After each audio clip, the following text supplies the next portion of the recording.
Like Janina said, my name is Chris. I'm the campus pastor here at South Hills, Costa Mesa. And thank you guys for being here with us. We started a new series last Sunday called All Together Now, and we are going to be continuing that series today. I want to draw your attention to a couple of things as we get started, though. Last week, well, I guess I should start off with the goal of this series, and really the hope is that we challenge each other, myself, you guys, we all get to take steps together, all together now. That's the very clever name that we came up with. So not just here at this campus, but also at all of our South Hills campuses. We're all taking these steps. We decided 4 things. What would it look like for us to do these 4 things together over the month of September? So last week, we challenged everyone to sign up to serve during the month of October.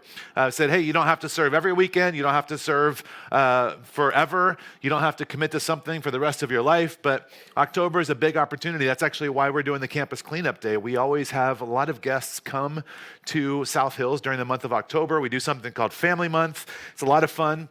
So we want to get that house ready and kind of clean up and get things prepared for that. But also, we want to be able to have people that are visiting our church. We want them to be able to see smiling faces when they come onto campus and know where to park. And there's adults that are with the kids and with the students and different things like that. And so anyways, we passed out these cards last week. You guys have them on your seat again. It's called Find Your Fit. A lot of different opportunities, a lot of different ways to volunteer and to get involved. Some of those are happening on Sundays. Some of those are during the week. Some of those are online. So those of you that are joining us online, you guys get to be a part of this as well. And I hope that you guys will sign up to serve. There's a number of different ways to do that. So you can fill this out, drop it in the offering bucket. Bucket? That's not a word. Box, bucket, whatever. So you can drop it in that, or you can find Kathy Murphy after service. I'm sure you have all met Kathy, and you can give it to her and let her know that you would like to jump in and get involved. That was last week's step. And then the second thing I want to let you guys just draw your attention to are these cards. It says, because of South Hills, there's one of these on each of the seats. We do this pretty much once a year. We love to give people an opportunity to talk about and articulate what God has done in your life, what change, what good things, the help, the encouragement, the community, whatever it is that you have experienced through South Hills over the last year.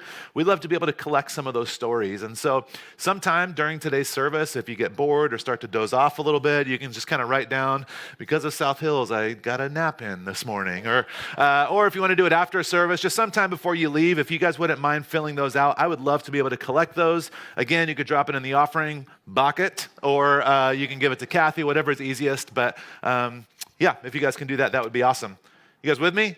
Yes. Great. I feel like I tried to fly through that, so hopefully it makes sense. As a pastor, I get to do a lot of weddings. It's a lot of fun. I've talked about some of the wedding experiences that I've had before. It is always just a fantastic, the perspective that I get of everybody, like all of your weird uncles and aunts and the family and friends that are invited, and the wedding parties and the bride and the groom and everything. There's just so many fascinating things that come with weddings. One of my current favorite things is most couples now, they say, hey, before we start, can you make an announcement for everyone to put their phones away? We just want them to enjoy the service. We don't want them like taking pictures and videoing, and we've got photographers and they want to be able to get all the shots that they want to be able to get. And absolutely. So I make the announcement and say, hey, please put your phones away. The couple has asked. They want it to be a hands-free ceremony or whatever the thing is. They have all these clever ways of saying this. And everybody's like nodding like, oh yeah, absolutely. And then inevitably, there's always one person when the bride starts walking down the aisle that like gets right in the aisle and just starts filming right in front of the videographer, right in front of the wedding photographer. And it's hilarious. But there's so many crazy things that happen on that day. If so many people coming together that haven't seen each other, that don't know each other, family members, you never know what's going to happen. A couple weeks ago, I was at a wedding, and before it started, I thought that the staff at the venue was going to get in a fight. I don't really know what was happening, but there was a lot of angst happening, and I just, as a pastor, thought that I should probably just sit back and watch and see what happened, and it was fascinating. There was no punches thrown, but there was a lot of shouting and a lot of cussing. And it kind of culminated in this guy was bringing the soundboard or the speakers and the sound system up to the front. So again, before the ceremony started, and he kind of got to the back of the room where the aisle started between the two chairs, and he had this cart with all the sound equipment on it. And he walked up to the aisle and just shoved it down the aisle and then walked off. And I was like, oh, am I supposed to do the rest of this? Or, but there's just no moment at a wedding ceremony is more electric, more tense isn't the right word, but just like you feel just this like anticipation than when the bride starts walking down the aisle. And there's two kind of groups of people. There's one group of people that just wants to see the bride, and then there's another group of people that wants to see the groom and like what his face looks like when he sees her walk down the aisle. And so I don't know which group you find yourself in, but it's this moment, and everybody kind of cranes their neck, people stand up, and it's just this beautiful experience. And with every step that she takes closer, it's like, oh man, I think they might actually do this. They might really get married. Like this is gonna actually happen, I think, And then they get up and you do the whole ceremony. But there's this thing that we're all familiar with, this term, and we've seen movies about it and all this kind of stuff. And maybe you even felt it a little bit. You don't have to admit it, but at a wedding ceremony, there's this thing that people talk about: cold feet. They got cold feet, and cold feet is this interesting kind of concept because it's not just an emotion, it's really a little bit of a fear maybe or an anxiety about making this decision that's going to impact forever. It's going to impact other decisions. Saying yes to this thing means you're saying no to other things or other people, other possibilities. And I think that we as humans, we're a little bit afraid of committing to something in that way. It's not just about marriage. It's not just about weddings that we kind of get this cold feet with. We get it with other things. You get it with, big purchases. Maybe you're looking at buying a house and there's a sense of like, I don't know if I want to do this because then what does this mean I can't do? And maybe you're looking at a car and there's a sense of like, man, I really want this car, but does this mean I'm going to not be able to do other things? It shows up in all kinds of areas. I have cold feet when I try and decide what I want to eat for lunch. Picking one thing means I'm not going to have other things, and just kidding. I have all the things, but it happens in all kinds of areas. And even with like starting a family, there's this sense of like, man, I really want a family. I want to have kids, but also like that changes everything. That makes a big difference. Our second child, he was born premature. He was in the NICU for a little while. And so we had our older son, we would go up and we would visit him, and we spent a lot of time there, and he was always in this plastic bubble. And that's, when we wanted to see Arlo, it's like, all right, we're going to go to the hospital. We're going to visit Arlo. And then we come home. And a few weeks after we got him home, it was probably like 3 weeks in. Mason's about 4, a little older than 4.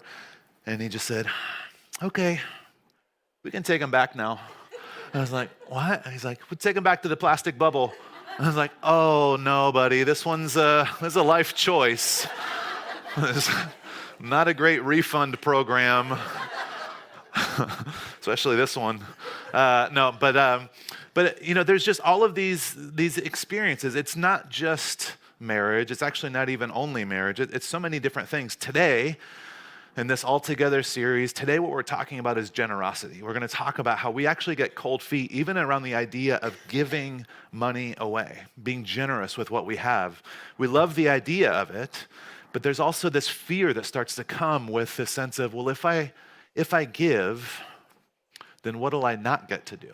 If I give, then I won't get to whatever. There's a lot that comes along with that. A lot of great reasons that we have. It's not just necessarily that we're not interested in being generous. We are. But there's just these challenges that come along with it. It's not because we don't want to be that way. Some of us feel like, man, I'll be generous someday, but I just don't think I can right now. Some of us say, well, I want to give. I'm just not sure I trust the church. Some of us say, well, I give just as I feel to other places. Some of us feel like we give in other ways. It's not necessarily money, but we give in other ways. Some of us are like, man, I need to save right now, and when I get to a certain number or a certain savings kind of goal, then I'll start to give. There's a lot of different reasons we want to give, but when it comes to taking that step, a lot of times we just get a little bit of cold feet around it. It's like, oh man, I know I had planned on it, but I just don't know if I can. We're going to look at a passage in the Bible. It's a book called 2 Corinthians. A lot of these books in the Bible were actually letters that were written to churches. This was a letter written by someone named Paul to a church in Corinth. And it's interesting, and I think it's kind of fascinating, because as I kind of talk about this idea of getting cold feet around being generous and giving, this is literally what Paul is talking about. In the Bible, it talks about money, and it talks about giving and tithing and all kinds of different things. There's a lot of passages in the Old and the New Testament that talk about this. 2 Corinthians chapter 8 and 9 are my favorite passages about this. We're going to look at just a part of chapter 8 today, but I would love for you guys to read it. And it's awesome because it's encouraging and it's challenging. And Paul talks about some things like, oh, that makes a lot of sense. And he articulates why we should give and why we shouldn't give and how to give and when not to give. And it's a really fascinating passage, but he's talking about this idea of wanting to give, wanting to be generous, but just not quite actually getting to make it happen, and the cold feet that come along with that. So chapter 8 of 2 Corinthians, we'll start in verse 1. I don't know why I feel so out of breath today. Man. Yeah, I ran here from the back of the room, and maybe that's all together. And now, brothers and sisters, we want you to know about the grace that God has given the Macedonian churches. Again, so Paul is writing to a church in a city called Corinth, and he's telling them about these other churches in Macedonia. In the midst of a very severe trial, their overflowing joy and their extreme poverty welled up in rich generosity, which is an odd collection of words. Their extreme poverty and joy made them very generous. It's like, well, how does that work? He says, for I testify that they gave as much as they were able, and even beyond their ability, entirely on their own. They urgently pleaded with us for the privilege of sharing in this service to the Lord's people. And they exceeded our expectations. They gave themselves first of all to the Lord, and then, by the will of God, also to us. Now, this letter was written about 45 AD, essentially, and at this time, historians say that there was a huge famine that was happening in Judea and in Jerusalem. The Jewish people were really struggling to find food to eat. And Paul specifically worked with churches in other parts of the world. And so he's working with these Greek churches and saying, we need to help out the people in Judea, in Jerusalem. We need to help make sure that they have enough food. But the interesting thing is that the Macedonian churches were already very poor churches. The people in that area didn't have a lot. And culturally, there was a lot of pushback against their decision to follow this way of Jesus. And so there was kind of these external tensions. There was this reality that they didn't have a lot as it was, but they had this joy that it says, and it somehow overflowed in this abundance of generosity. He's talking about people that are already struggling, but they pleaded to be able to participate. And I think that it makes sense, and I think the important steps here are that they first gave themselves to the Lord, and then, by the will of God, also to us. I don't think that it would, none of us in our right minds, I guess, in our human minds, none of us would say, hey, you know what? I don't have much, and life's really hard right now, so let me just give it all away.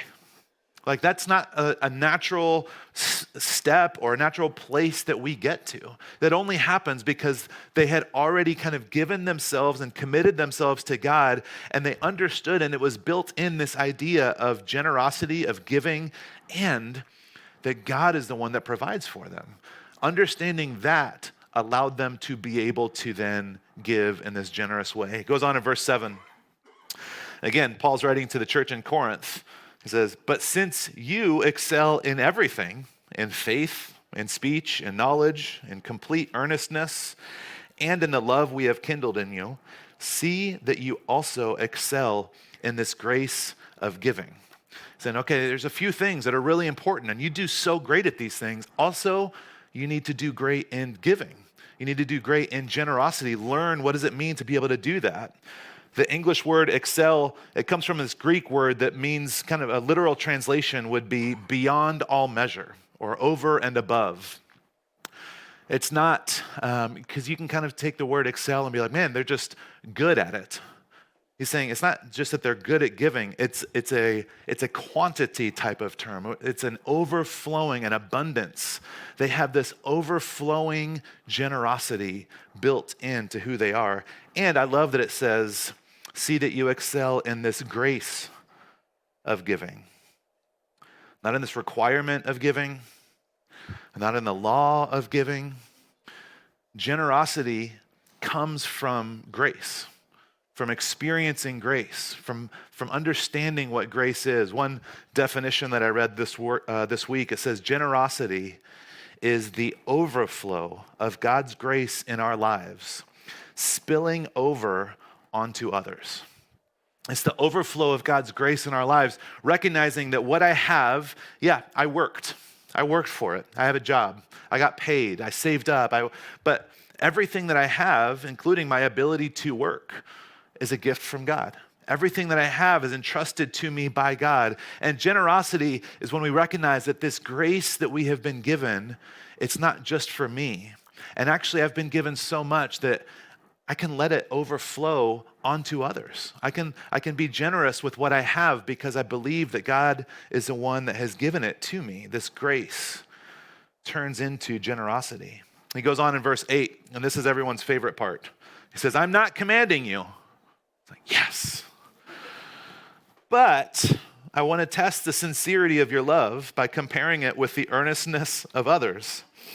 For you know that the grace of our Lord Jesus Christ, that though he was rich, yet for your sake he became poor, so that you through his poverty might become rich. What Paul does here is he gives them two kind of anchor points. He says, you don't have to give, but I just want to remind you that God is a generous God, that Jesus set all of his rights and privilege aside and came and lived and gave his life for you. And this is who we're called to model.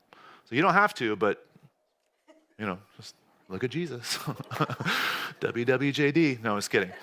So this is one thing, but then he also says, I want to compare it to the earnestness of others. And he's talking about these Macedonian churches. He says, you're not required to give, but look what these people are doing.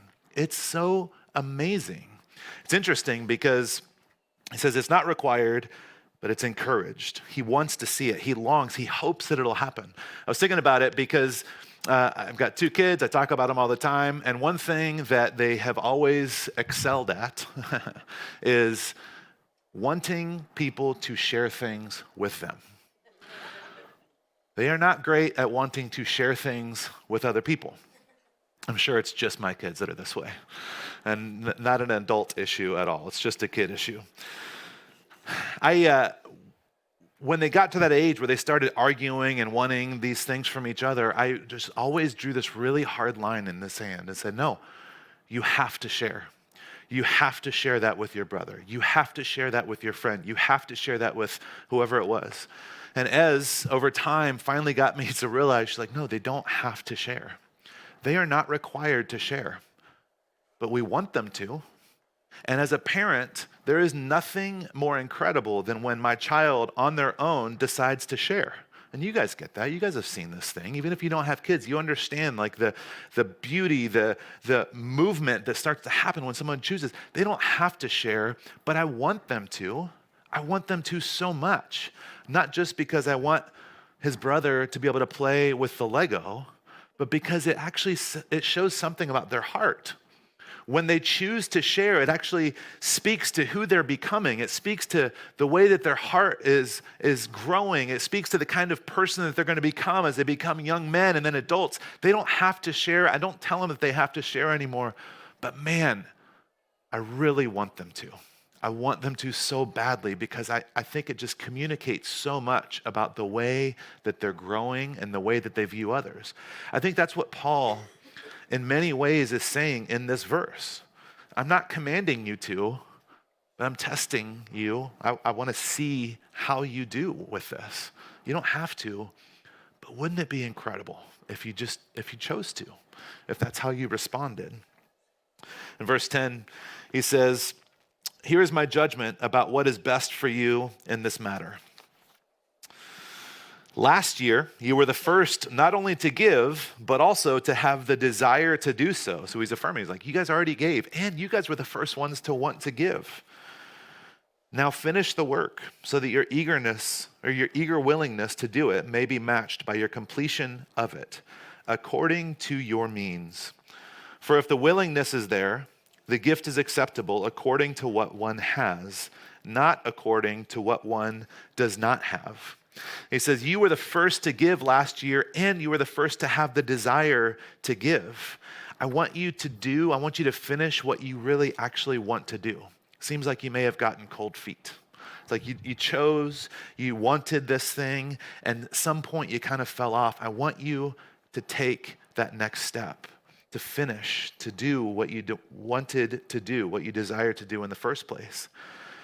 And then at the end, he says, it's acceptable to give according to what one has, not according to what one does not have. Give in proportion to what you have. Now, sometimes when you read the Bible, I think it's important to read what it says, which makes sense. But I think it's also helpful sometimes to make note of what it doesn't say.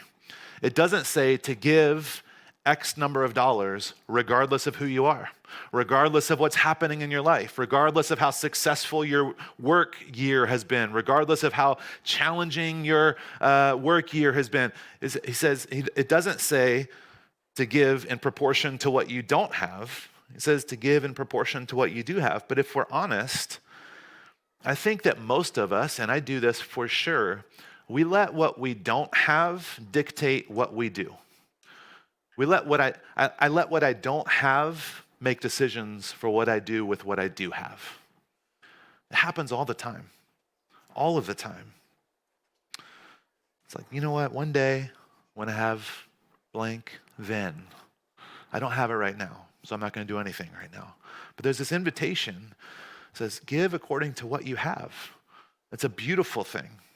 It's acceptable. It's a gift. It's a beautiful thing to do that, not to give according to what we don't have. Giving what you have now is better than intending to give what you hope you have later. It's like, you know what? One day when I get something, then I will. Like, no, giving what you have now in proportion to what you have now is always a better thing. Don't let what you can't do keep you from doing what you can do. Does that sentence make sense? I read it like a dozen times, and I was like, I don't know if that makes sense, but it feels right. Don't let what you can't do. I can't solve all of the problems. Don't let that keep you from doing something that you can do. I can solve those problems, his problems, feed that person. I can help that person. There are, you guys may have heard of this before. There's this kind of concept, different levels of generosity, 4 levels of generosity. The first one is giving spontaneously. The level 2 is giving consistently. Level 3 is giving proportionately. And level 4 is giving radically. And there's these kind of 4 different ideas. I want to talk through them just briefly as we come to a close here. Level 1 is not a bad level. It's actually a really important level, giving spontaneously. I believe that when we give, when we feel this kind of spontaneous urge to give, I really believe that that's God kind of pushing our heart in that way. I don't always give money to people that are standing at the end of a freeway exit ramp, but sometimes it's like, I feel like I should give this person money. I don't do it for everyone, but sometimes I just feel that push. Sometimes you guys have responded in ways of saying, hey, we need school supplies. And you guys are, great, I'm going to do that. I didn't budget money for extra school supplies this month, but I'm going to buy extra school supplies. It's a spontaneous desire, this spirit-led generosity that we're moved by a need. It's a good thing. Level 2 is giving consistently.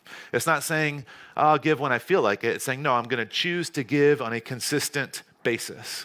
And consistency beats intensity all the time.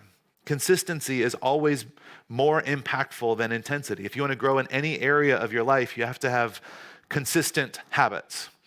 You can go exercise for 15 minutes every day is going to do better than if you go for 3 hours one day. This intensity, this consistency, there's a pattern of consistent habits that starts to change our hearts and our minds. Doing something repeatedly starts to impact the way we think, the way we see, the way we view others. And so it's important to give spontaneously. It's important to respond to those urges, that kind of spirit-led generosity, but it's also important to give consistently. Say, okay, I'm going to do this on a regular basis. As and I, we have this consistent pattern of giving. And there's times when we're like, you know what, and I want to also give to that thing. And I want to give to that person. And I want to help with this situation. Level 3 is giving proportionately. This would be saying, instead of giving the same amount all the time forever, this would be like what we talk about in tithing, of saying, okay, I'm going to give 10%. I'm going to give proportionately to what I earn. It's a percentage, it's not a dollar amount. And so if I make money, I tithe on that. If I don't make money, I don't tithe on that. And it just kind of changes with the time, ebbs and flows. Giving proportionately is an important step. Tithing, we've talked about it a lot. I don't want to talk about it a ton today. But I think it's important for us to know and to remind ourselves that tithing, it actually started with Abraham before God gave any sort of laws. Abraham had this experience with this priest named Melchizedek, and there was this blessing that was spoken over him and this meal, and Abraham went and gave a tenth of what he had in that moment. It was a response to God's blessing in his life. It was this natural response. And then later on, it came with some of the Mosaic laws and things like that. And then about 1,500 years later is when God spoke through this prophet Malachi. And he said, I want you to test me in this. Bring the tithes into the storehouse and see if I won't provide for your needs. Giving proportionately is an important piece to learn how to trust God. And then the fourth one is giving radically. That's what we kind of see in this story with the Macedonians. That's what we see when we read a line that says something along the lines of, their extreme poverty welled up in rich generosity. That's radical. That's crazy. That's insane. It's impressive. It's motivating. It is mind-blowing. It does all of these things when somebody says, okay, I'm gonna stand up. I'm gonna set myself up. We're gonna do this thing. It doesn't necessarily make sense on paper, but there is this radical generosity. It's this choice to do something that is overwhelmingly impactful, almost extreme. And Paul says that they do this out of their own free will. There's not an obligation to do this. They see a need, they recognize what that need is, and they say, hey, I know things are hard for us, but these people are dealing with a famine. Let's do everything that we literally can to help make sure that they have enough food. They respond to that. There's all kinds of examples of radical generosity in the scripture. There's a story in Exodus. I don't know why I like telling this story so much today, but they were building a temple in Exodus 36. They were building the temple, and they had said, hey, everybody needs to bring offerings so that we can make the temple, and we need skilled workers to build things, and people to vacuum, like Janina talked about. You know, people, the vacuuming is their forte, is perfect for this temple also. But they said, hey, we need all these workers, and we need everyone to bring an offering. And so people started bringing the offering, and the workers were working, and the offerings were coming in, but the offerings just kept coming in. And the workers got frustrated, and they're like, hey, Moses, we can't keep building because we keep getting all these offerings, and there's too much. And so then they have to make this other announcement, and they're like, please stop giving us things, which is... Nobody ever says that. Like, that's never a spot, but it was this radical generosity. People just continued to give and to give and to give in this response to what God had done and how they wanted to respond in that way in building this temple. We have seen radical generosity. We've heard stories of it. We've thought about it. We've experienced it maybe personally in our own lives even, and there is just this powerful thing that happens when we see it. We can't help but be moved by this choice. They didn't have to, but they chose to do this amazing thing. I think the question that I want us to think through a little bit today as we think about our lives, and this is not a tithing message. I just want to say that. I'm talking about living generous lives because of the way that Jesus lived a generous life, because of how we're called to respond in that way. This is about the way we act towards others, the way we exist in this church community as well. Maybe it has to do with tithing, but this is not a sermon to get everyone to tithe. I want us to think through which level do you feel like you are at right now in your life? Do you give spontaneously? Do you have a practice of being generous with your stuff, with your time? Do you give proportionately? Do you give radically? Which level do you feel like you're at? And maybe more importantly, what would be the next step for you in that journey of generosity? What would it look like to take a next step? Oftentimes, when we've talked about tithing in the past, we do something called a 90-day challenge, and we give everybody a card and say, hey, if you want to commit to this, Malachi talked about test God in this. We're not doing 90-day challenge cards today.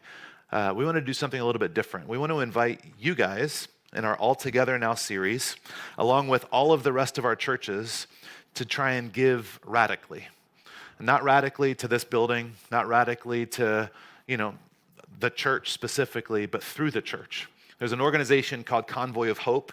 We've partnered with them before. They were the ones that provided the tractor trailer full of food for us when we did our food distributions. They do a ton of emergency response things in the country and globally as well. They have this initiative called Feed One, and they feed kids all around the world through this initiative. Kids that don't have enough food, they don't have access to healthy food, whatever it might be. And they say that $10 will feed a kid for a month. And I am a math wizard, and so I did the math, and I realized that $120 will feed a kid for a year. I know my 10 times tables. And so across all of our campuses, at all the South Hills churches today, we're asking everyone to say, hey, what would it look like for me to be radically generous today, to try it? Not for my benefit or this church's benefit, but for these kids. Just kind of like in 2 Corinthians, they're trying to provide food for the people in Jerusalem that don't have it. We get to say, hey, let's do this together. I can't feed all those kids, but together we could feed a bunch of kids at this campus. At all of our churches, we could feed even more. What would it look like for us to choose to be radically generous today? And I don't ever want to ask you guys to do anything that I'm not personally doing myself. So Ez and I have talked, and we decided what we can do right now is that we can say, I'm going to give extra, and I'm going to feed 2 kids for a year. That's what we can do right now. And for some of you guys, maybe you can do that. Some of you guys, maybe it's like, you know what, I could feed 10 kids for a year. Maybe some of you guys are like, well, right now I could probably feed a kid for a month. That's what I've got. And that's what I love Paul articulated this saying. It says, give according to what you have, not what you don't have. Give according to what you've been given, not what you wish you had. What does it look like for you to be radically generous today? So over the next 24 hours, all of the money that's given to Beyond Our Walls, which is a separate account from our church bill paying account. It's an outreach focus, local, global outreach, church planting account. All of the money over the next 24 hours that's given towards Beyond Our Walls is going to go straight to Feed One and helping provide these kids food and resources that they need to be able to thrive, not just survive.